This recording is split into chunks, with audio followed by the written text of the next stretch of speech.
Hi friends, നമുക്കൊന്നൊരു വായനയായാലോ? പ്രാർത്ഥിക്കുമ്പോൾ അബദ്ധം പറ്റരുത്.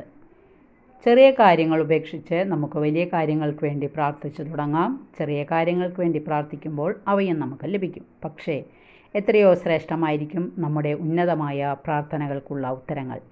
പ്രാർത്ഥിക്കാൻ പഠിപ്പിക്കണമേ എന്ന് പറഞ്ഞ ശിഷ്യന്മാരോട് അവിടുന്ന് പറഞ്ഞു, ദൈവത്തിൻ്റെ നാമം പൂജിതമാകണമേ, രാജ്യം വരണമേ, തിരുവിഷ്ടം ഭൂമിയിൽ നിറവേറണമേ എന്നൊക്കെ പ്രാർത്ഥിക്കാൻ പാവപ്പെട്ട മുക്കുവന്മാരായ വിദ്യാഭ്യാസം കുറഞ്ഞ ആ ശിഷ്യന്മാർക്ക് ഈ വാക്കുകളുടെയും അർത്ഥം പോലും മനസ്സിലായിട്ടുണ്ടാവില്ല.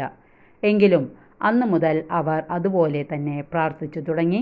വർഷങ്ങൾ കഴിഞ്ഞപ്പോൾ അവരുടെ സ്വപ്നങ്ങളെല്ലാം പതിയെ നിറവേറുന്നതിൻ്റെ ലക്ഷണങ്ങൾ പ്രത്യക്ഷപ്പെട്ടു. ലോകമെങ്ങും ദൈവത്തിൻ്റെ ഹിതം നിറവേറി ദൈവത്തിൻ്റെ രാജ്യം വളരുന്നത് ഇന്നും അവർ സ്വർഗത്തിലിരുന്നു കൊണ്ട് കാണുന്നുണ്ടാകും. അവിടുത്തെ നാമം ലോകം മുഴുവനിലും മഹത്വപ്പെടട്ടെ എന്ന് നമുക്കും പ്രാർത്ഥിക്കാം. താങ്ക്